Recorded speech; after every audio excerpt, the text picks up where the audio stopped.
ഇന്ന് നമ്മൾ സംസാരിക്കുന്ന വിഷയം NPD അഥവാ നാർസിസ്റ്റിക് പേഴ്സണാലിറ്റി ഡിസോർഡർ എന്ന് പറയുന്ന വിഷയമാണ്. ഇതുമായി ബന്ധപ്പെട്ട കൂടുതൽ അറിവുകൾ പങ്കുവയ്ക്കാൻ നമ്മോടൊപ്പം ഉള്ളത് ഡോക്ടർ ബ്രെൽവിയാണ്. അദ്ദേഹം എറണാകുളം പനമ്പള്ളി നഗറിലെ ടോക്കിംഗ് ക്യൂർ എന്ന് പറയുന്ന കൗൺസിലിംഗ് സെൻറ്റർ നടത്തുകയാണ്. ഒപ്പം കൊച്ചിൻ ദേവസ്വം ബോർഡിൻ്റെ കീഴിലുള്ള ചോറ്റാനിക്കര ക്ഷേത്രത്തിൽ 2 വർഷത്തിലേറെയായി കൗൺസിലിംഗ് സൈക്കോളജിസ്റ്റായി വർക്ക് ചെയ്യുന്നുണ്ട്. ഡോക്ടർ, അപ്പോൾ ഈ ഒരു ഷോയിലേക്ക് സ്വാഗതം. നാർസിസ്റ്റിക് പേഴ്സണാലിറ്റി ഡിസോർഡർ, എന്താണ് ഈ നാർസിസ്റ്റിക് പേഴ്സണാലിറ്റി ഡിസോർഡർ എന്ന് പറയുന്നത്? നാർസിസ്റ്റിക് പേഴ്സണാലിറ്റി ഡിസോർഡർ എന്ന് പറയുന്നതിനേക്കാൾ അത് എന്താണെന്ന് പറയുന്നതിനേക്കാൾ നല്ലത് അത്തരമുള്ളൊരു ആ നാർസിസ്റ്റിക് പേഴ്സണാലിറ്റി ഡിസോർഡറുള്ളൊരു വ്യക്തി അയാൾ ഭയങ്കര ഗ്രാൻഡിയോസ് എന്ന് പറയുന്ന വാക്കാണ് സാധാരണ ഉപയോഗിക്കുക. എന്ന് പറഞ്ഞാൽ ഭയങ്കര സെൽഫ് ഇമ്പോർട്ടൻസ് ആയിരിക്കുള്ളൂ. ആ വ്യക്തി ഒരു സമൂഹത്തിൽ അല്ലെങ്കിൽ ഒരു മറ്റാളുകൾ കൂടിച്ചേരുന്ന അവസ്ഥയിൽ അല്ലെങ്കിൽ അയാൾ ജീവിക്കുന്ന സാഹചര്യങ്ങളിൽ എവിടെയാണെങ്കിലും അയാൾക്ക് മാത്രമായിരിക്കുള്ളൂ ഇമ്പോർട്ടൻസ് ഉള്ളത്. അയാൾക്ക് മാത്രം ഇമ്പോർട്ടൻസ് കിട്ടണം. ആ വ്യക്തി സ്വയം ഞാൻ യുണീക്കായിട്ടൊരു പേഴ്സണാലിറ്റിയാണ്, ഞാൻ പറയുന്നത് ഞാൻ ചെയ്യുന്നത് മാത്രമാണ് ശരിയെന്ന് വിശ്വസിക്കുന്ന ഒരാൾ. മറ്റുള്ളവരെ എത്രമാത്രം എക്സ്പ്ലോയിറ്റ് ചെയ്യാൻ സാധിക്കും അത്രമാത്രം അവർ പോലും അറിയാതെ എക്സ്പ്ലോയിറ്റ് ചെയ്യാനും ഒക്കെ ചെയ്യുന്നൊരു വ്യക്തിത്വമാണ് പലപ്പോഴും ഈ നാർസിസ്റ്റിക് പേഴ്സണാലിറ്റി ആയിട്ട് മാറുന്നത്. ഡോക്ടർ, അപ്പോൾ ഈ നാർസിസ്റ്റിക് പേഴ്സണാലിറ്റിയുള്ള ഒരു വ്യക്തി, ആ വ്യക്തിക്ക് തിരിച്ചറിയാൻ പറ്റാറുണ്ടോ ഇയാൾ ഇങ്ങനത്തെ ഒരു പ്രശ്നം ഇയാളുടെ ഉള്ളിലുണ്ടെന്നുള്ളത്? സാധാരണഗതിയിൽ ആ വ്യക്തി തിരിച്ചറിയപ്പെടാനായിട്ട് ശ്രമിക്കുന്നില്ല എന്നുള്ളതാണ് വാസ്തവം. കാരണം സെൽഫ് ഇമ്പോർട്ടൻസ് ആണല്ലോ. ആ വ്യക്തിയാണ് ഏറ്റവും ഇമ്പോർട്ടന്റ് എന്നാണ് ആ വ്യക്തിയുടെ ശരി.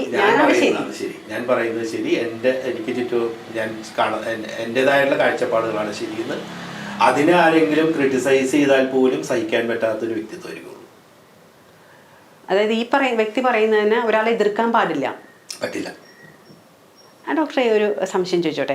പലപ്പോഴും നമ്മൾ കേൾക്കാറുണ്ട് ഈ നാർസിസ്റ്റിക് പേഴ്സണാലിറ്റി കൊണ്ട് പല ഡിവോഴ്സുകളും നടക്കുന്നു എന്നൊക്കെ. അപ്പം അത്ര അപകടകാരികളായിരിക്കും അവർ? തീർച്ചയായിട്ടും. ഇതിന് ഈ നാർസിസ്റ്റിക് പേഴ്സണാലിറ്റി എന്നുള്ള അതിൽ നാർസിസ് എന്ന് പറയുന്ന ആ ഒരു കഥാപാത്രം ഗ്രീക്ക് മിത്തോളജിയിലുണ്ട്. അത് പറയുമ്പോൾ കുറച്ചുകൂടി വ്യക്തമായിട്ട് മനസ്സിലാക്കാൻ സാധിക്കും. ഈ നാർസിസസ് എന്ന് പറയുന്ന ആള് ഭയങ്കര ഹാൻഡ്സം ആയിട്ടുള്ള, അരഗൻ്റ് ആയിട്ടുള്ള, പ്രൗഡായിട്ടുള്ള ഒരാളായിരുന്നു വ്യക്തിയായിരുന്നു. അപ്പോൾ അയാൾക്ക് അഹങ്കാരം ഉണ്ടെന്ന് പറയാൻ പറ്റും. ദേവന്മാർക്കൊന്നും അയാളെ ഇഷ്ടമായിരുന്നില്ല. അപ്പോൾ ഇവരെ ഒരു ശാപം കൊടുത്തു എന്ന് പറയുന്നത്. ഈവൻ എക്കോ എന്ന് പറയുന്നൊരു കഥാപാത്രമുണ്ട്. ഗ്രീക്ക് മിത്തോളജി അറിയാമല്ലോ. ഗ്രീക്ക് മിത്തോളജി പലപ്പോഴും ഈ രൂപാന്തര കഥകൾ എന്ന് പറയുക. ഒരു വ്യക്തി എന്തെങ്കിലും ഇതുപോലെ അയാളുടെ ജീവിതത്തിൽ അവസാനം അയാളുടെ മരണത്തിന് ശേഷം അയാൾ ഏതെങ്കിലും ചെടിയായിട്ടോ ഇതൊക്കെ ആയിട്ട് മാറുന്നു, രൂപാന്തരം പ്രാപിക്കുന്നു എന്ന് പറയുക. പിന്നെ നാർസിസസ് എന്ന് പറയുന്ന ഒരു പുഷ്പമുണ്ട്, ഒരു ചെടിയുണ്ട്, പൂവുണ്ട്. അപ്പം അതെങ്ങനെ ഉണ്ടായി എന്നുള്ളതാണ് ഈ കഥ പറയുന്നത്. ഈ നാർസിസസ് എന്ന് പറയുന്ന ആൾ സ്വന്തമായിട്ട് അയാൾക്ക് സെൽഫ് ലവ് ആയിരുന്നു. അതുകൊണ്ട് അയാളുടെ പുറകെ ഒരുപാട് പെൺകുട്ടികൾ, എക്കോ എന്ന് പറയുന്ന പ്രതിധ്വനി എന്ന് പറയുന്ന ഒരു കഥാപാത്രമായിട്ടാണ്, നിംഫാണ്. അവളും ഇത് പുറകെ നടന്നിട്ടൊന്നും ഇയാൾ മൈൻഡ് ചെയ്യില്ല. ഇയാൾക്കതൊന്നും വേണ്ട. ഇയാളെ മാത്രം സ്നേഹിക്കുന്നത്. അപ്പോൾ ഈ ദേവന്മാരുടെ ഒരു ശാപവും കൂടി കിട്ടിക്കഴിഞ്ഞപ്പോൾ എന്താ സംഭവിക്കുക, ഇയാളൊരു തടാകത്തിൽ ഇയാളുടെ പ്രതിബിംബം ഇങ്ങനെ നോക്കിക്കൊണ്ട് നിൽക്കുക. ഇയാൾ അതിനകത്ത് ആകൃഷ്ടനാകുകയാണ്. അത്രമാത്രം ഇയാളോട് ഇഷ്ടമാണ്. ചുറ്റുപാടുള്ളതൊന്നും അറിയുന്നില്ല, ഒന്നും അറിയില്ല. അയാൾക്ക് ഭക്ഷണം വേണ്ട, ഉറക്കമില്ല, ഊണ്, അങ്ങനത്തെ ഒരു അവസ്ഥയെത്തി അവസാനം അയാൾ അവിടെ മരണപ്പെടുന്ന ആ സ്ഥലത്താണ് ഒരു ചെടിയായിട്ട് രൂപാന്തരം പ്രാപിച്ചിട്ട് നാർസിസസ് എന്ന് പറയുന്ന ഒരു പുഷ്പമായിട്ട് മാറുന്നു എന്ന കഥ. അപ്പോൾ അതിൽ നിന്നാണ് ഈ വാക്ക് എടുത്തിരിക്കുന്നത്. അപ്പോൾ അതിൽ തന്നെ കൃത്യമായിട്ട് അറിയാലോ, സെൽഫ് ലവ്. അത്ര അരഗൻ്റാണ്. സെൽഫ് ഇമ്പോർട്ടൻസ് അവർക്ക് വേണം. അവർ പിടിച്ചു വാങ്ങും. അപ്പം നേരത്തെ പറഞ്ഞു, ഇപ്പോൾ ഈ പറയുന്ന സൊസൈറ്റിയിൽ പലപ്പോഴും ഇവർ നല്ല വ്യക്തികളായിരിക്കുള്ളൂ.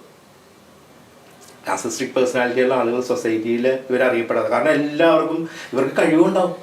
കാണാനൊക്കെ ചിലപ്പോൾ രൂപഭംഗി എങ്ങനെയെന്ന് നമുക്ക് ജനറലൈസ് ചെയ്യാൻ പറ്റില്ല. എന്നിരുന്നാലും ഇവർക്ക് സെൽഫ് ലവ് ഉള്ളത് കൊണ്ട് തന്നെ ഞാൻ ഇമ്പോർട്ടൻ്റ് ആണെന്നുള്ള മനസ്സിൽ അവരുടെ ആ ഒരു വിഷൻ, കാഴ്ചപ്പാട് ഉള്ളത് കൊണ്ട് അവരെല്ലാവരുടെ പെരുമാറുന്നു. അങ്ങനെയൊക്കെ തന്നെ ആയിരിക്കുള്ളൂ.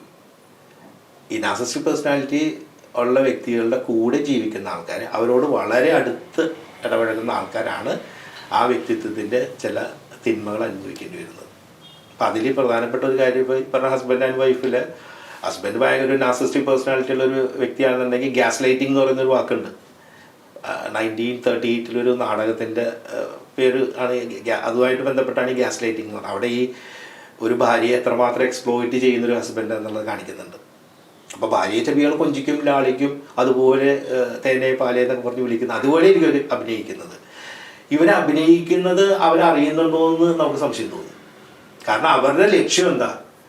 അവരുടെ കാര്യങ്ങളെല്ലാം കൃത്യമായിട്ട് നടക്കും. നേടിയെടുക്കുക സാമ്പത്തികമായിട്ടാണെങ്കിലും സാമൂഹികമായിട്ടാണെങ്കിലും അവർ ഒന്നാമത് നിൽക്കുന്നു. അതിനവരെന്ത് വേണമെങ്കിലും ചെയ്യും.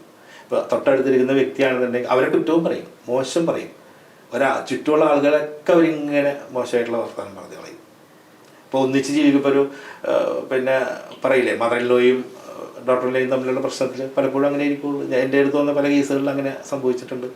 ഈ മദറിലോ അറിയപ്പെടുന്നൊരു വ്യക്തിയാണ്, പക്ഷെ ഇവർക്ക് സഹിക്കാൻ പറ്റില്ല. ഇവരെ പറ്റിയുള്ള മോശം കാര്യങ്ങളായിരിക്കും ചുറ്റും അറിയുന്നത്. ഇവർ വാസ്തവത്തിൽ ഇവരെ എക്സ്പ്ലോയിറ്റ് ചെയ്യായിരിക്കുള്ളൂ. അവരുടെ സ്വത്താണെങ്കിലും സമയമാണെങ്കിലും എല്ലാം എനിക്ക് എല്ലാം വേണം. ഞാൻ എന്ന് പറയുന്ന സെൽഫ് ഇമ്പോർട്ടൻസ് അവർക്ക് വളരെ. ഇവരൊരാൾക്ക് ക്രിട്ടിസൈസ് ചെയ്യാൻ പറ്റില്ല. ക്രിട്ടിസൈസ് ചെയ്യുന്നവർ സമ്മതിച്ചു കൊടുക്കുകയില്ല. ഇനി എങ്ങാനും ഇവർ ആരെങ്കിലും തഴയുന്നു എന്ന് തോന്നിക്കഴിഞ്ഞിട്ടുണ്ടെങ്കിൽ അവർ മറ്റുള്ളവരിലൊരു സിമ്പതി ജനിപ്പിക്കും. ഞാനൊരു വിക്റ്റിമായല്ലോ എന്നുള്ള രീതിയിൽ വരുമ്പോൾ എന്നെ ഇതിൽ നിന്നും രക്ഷപ്പെടുത്താനായിട്ട് നിങ്ങൾക്കേ പറ്റുള്ളൂ എന്നുള്ള ഒരു സാഹചര്യം അവരുണ്ടാകും. അപ്പോൾ മറ്റവരാരാകും? പ്രൊട്ടക്ടറാകും. എന്നാൽ പിന്നെ ഇവരെ ചെയ്യും. പക്ഷെ ഇത് അവർ എക്സ്പ്ലോയിറ്റ് ചെയ്യണത്. പലപ്പോഴും ഇത് വൈകിയാണ്. പലപ്പോഴും ഈ ഒരു പേഴ്സണാലിറ്റി നമ്മൾ അറിഞ്ഞു വരുമ്പോൾ വൈകിപ്പോവും.